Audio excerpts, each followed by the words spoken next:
think if you had to pick a word to describe Sister Mary Jo, it would be brave.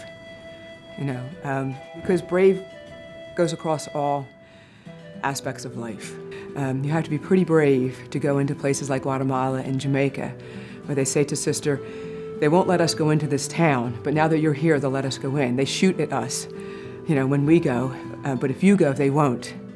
Sister Mary Jo and the teams, they don't just stay in Chulucanas for operations. They go out to the outlying villages.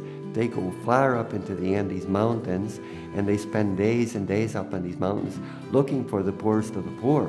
When you're in Chulucanas, it's maybe like being in about 1920 or 1930 in the U.S. When you go up into the mountains, sometimes it's like the year zero, and you're on dirt-rutted, winding serpentine over the mountain, down the mountain, around the mountain, and you go into wonderful towns like Pacaypampa, Ayabaca, Huancaramba, and areas where the people may have never had the opportunity for a medical examination. In our area, most of the people are farmers. They till the soil to get food just to feed their families, and not much more than that. Many of the poor are women. We had a number of women who have died giving birth. They just looked and said, we thought it was normal for women to die during childbirth. If that can be helped, tell us what to do.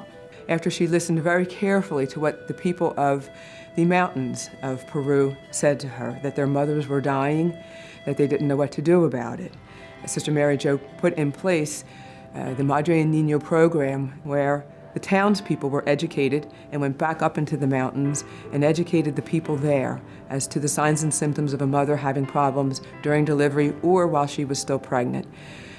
And from that program, the number of maternal and child deaths was reduced dramatically, over 50%.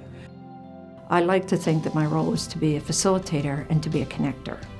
Because of her joy, because of her smile, because of her being this connector, somehow brings all this together and makes a lot of things happen. It's like God's hand with Sister Mary Jo protecting the doctors, and sometimes under difficult situations, and then the operation's very successful, very blessed. You say, wow.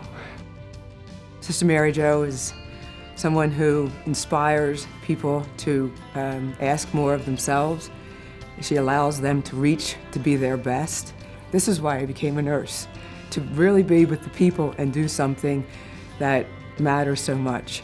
Just the resilience of the people, the desire to care for their families. It transformed my life and helped me to learn what's really important in life.